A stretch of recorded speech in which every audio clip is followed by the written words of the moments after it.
Hello everyone, मेरे YouTube channel में आप सबका स्वागत है।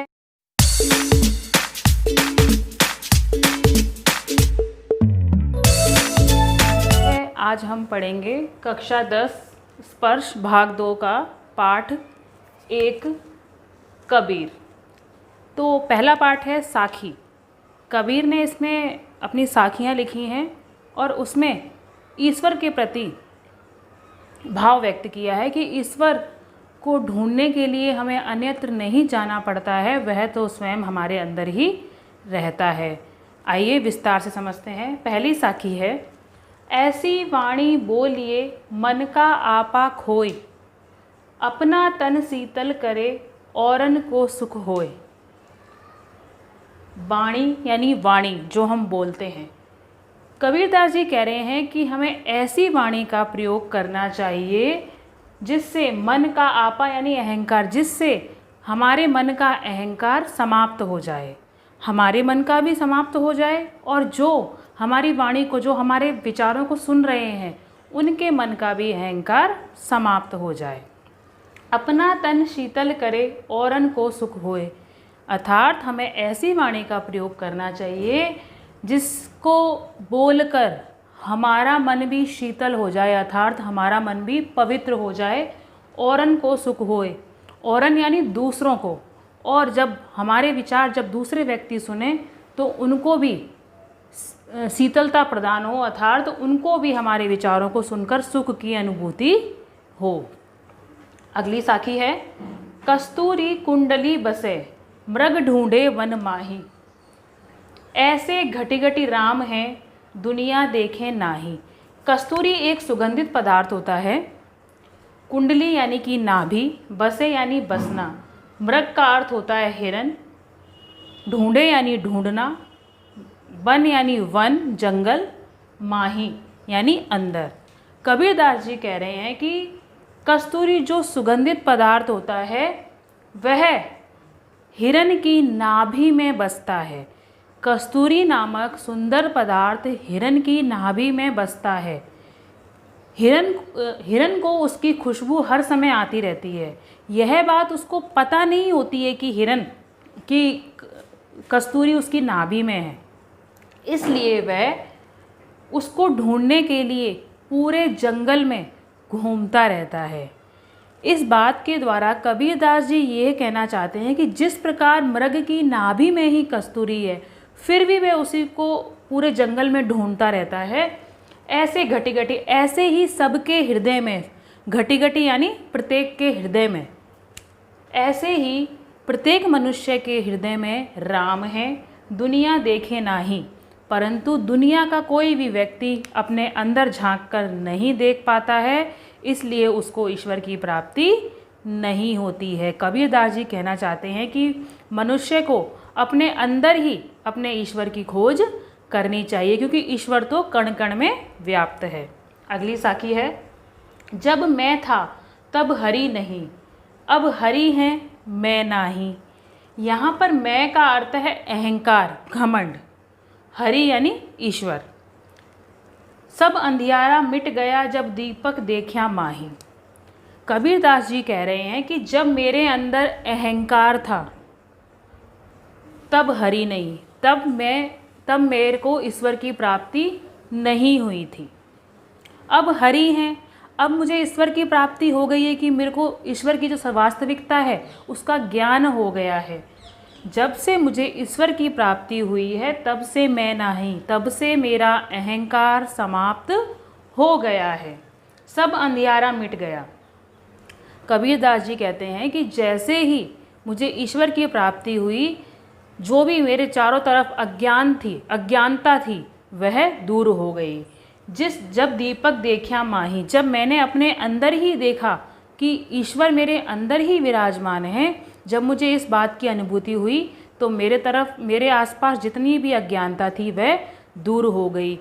कबीरदास जी कहते हैं कि जिस प्रकार एक दीपक आसपास के अंधियारे को मिटा देता है, उसी प्रकार जब हमें ईश्वर की प्राप्ति होती है तो हमारे मन का जो अंधकार होता है, अज्ञानता रूपी जो अंधकार होता है, वह समाप्त हो जाता है।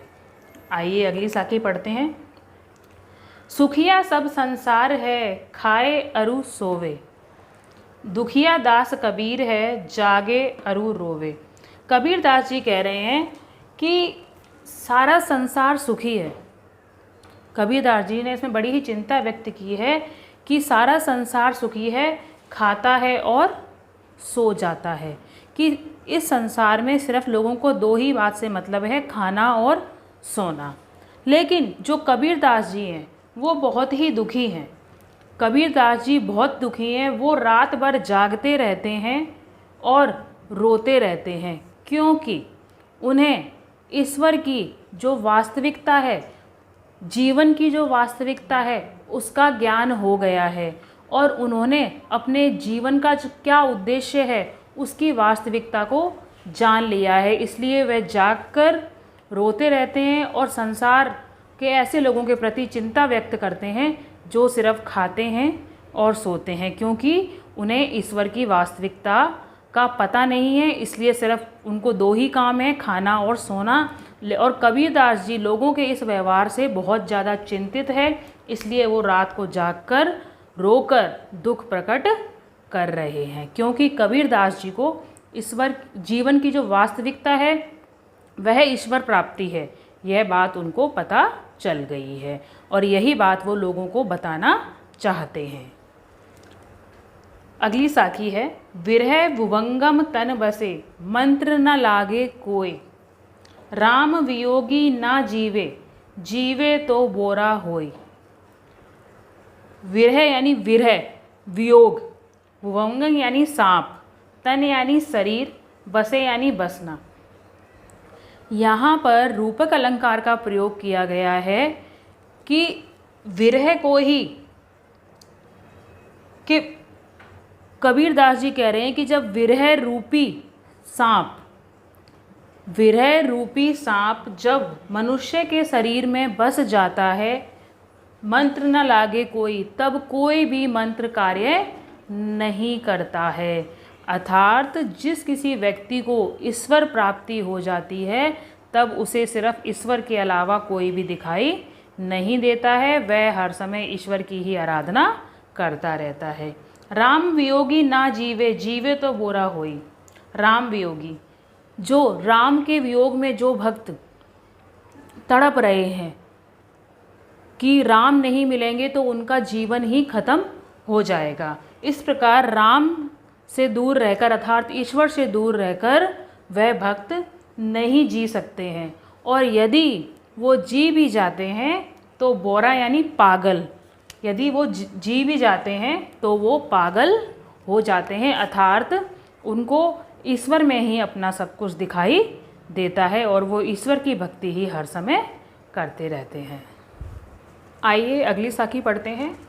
निंदक नेड़ा राखिए, आंगणी कुटी बंधाए। बिन सावण पानी बिना, निर्मल करे सुभाए। निंदक यानी निंदा करने वाले, नेड़ा यानी पास में, राखिए यानी रखना चाहिए, आंगणी यानी आंगन, कुटी यानी कुटिया, बंधाई यानी बंधाकर या बनाकर।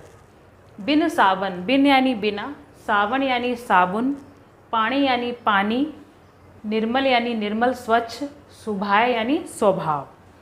कबीर दास जी कह रहे हैं कि हमें अपने निंदक को हमेशा अपने पास में रखना चाहिए, उसे इतना पास में रखना चाहिए कि अपने ही आंगन में उसको कुटिया बनाकर दे देनी चाहिए, अर्थात उसको अत्यधिक पास रखना चाहिए। क्योंकि निंदक लोग क्या करते हैं, वो हमें हमारी बुराइयों से अवगत कराते हैं कि हमारे अंदर क्या बुराई है, वह तुरंत ही उजागर कर देते हैं, क्योंकि निंदक व्यक्ति हमेशा निंदा करते हैं। बिन सावन पानी बिना, निर्मल करे सुभाए। निंदक व्यक्ति हमारी हर समय निंदा करते हैं और हम अपने स्वभाव को बिना साबुन और पानी के बिना ही निर्मल बना सकते हैं, क्योंकि निंदक व्यक्ति के द्वारा हमें अपनी जो हमारे अंदर कमियां हैं वह पता चल जाएंगी और हम उनमें सुधार कर सकते हैं। इसलिए कबीरदास जी ने कहा है कि निंदा करने वाले व्यक्ति को सदैव हमें अपने पास ही रखना चाहिए। अगली साखी पढ़ते हैं। पोथी पढ़ी पढ़ी जग मुआ, पंडित भया न कोय।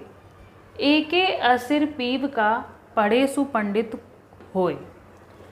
कबीरदास जी कह रहे हैं कि बहुत सी पुस्तकें, बहुत सी ग्रंथों को अनेक लोगों ने पढ़ लिया है, और ऐसे लोग हैं जिन्होंने इन पुस्तकों को पढ़ लिया है और वो मुवा यानी मर गए हैं, परंतु पंडित कोई भी नहीं कहलाया। अर्थात अनेक पुस्तकों से ज्ञान अर्जित करने के बाद भी कोई भी पंडित नहीं कहलाया। एके अस्सिर यानी अक्षर, पीव यानी प्रेम।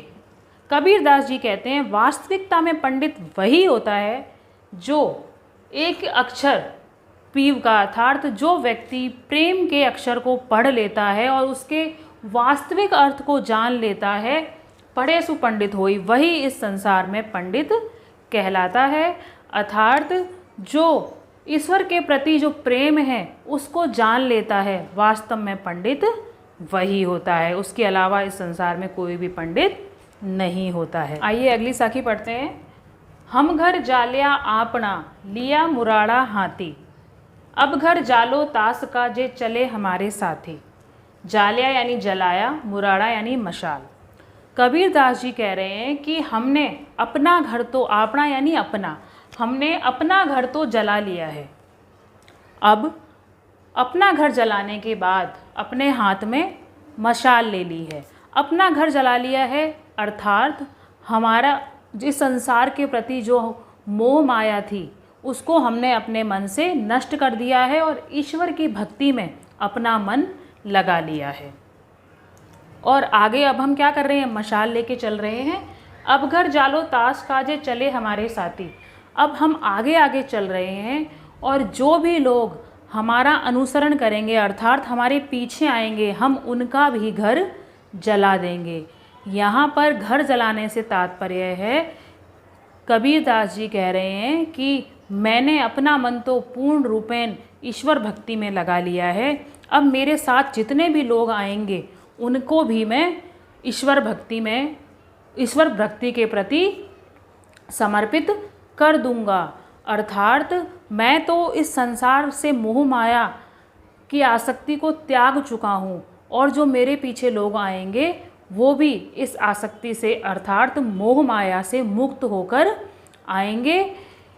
कबीरदास जी यहाँ कहना चाहते हैं कि कुछ पाने के लिए तो कुछ खोना ही पड़ता है। अर्थात यदि आपको ईश्वर की प्राप्ति करनी है तो आपको इस संसार में जो मोह माया रूपी जाल है इसको छोड़ना ही पड़ेगा। इस प्रकार बच्चों हमारा पाठ समाप्त होता है। वीडियो पसंद आए तो please like, share and subscribe करें। धन्यवाद।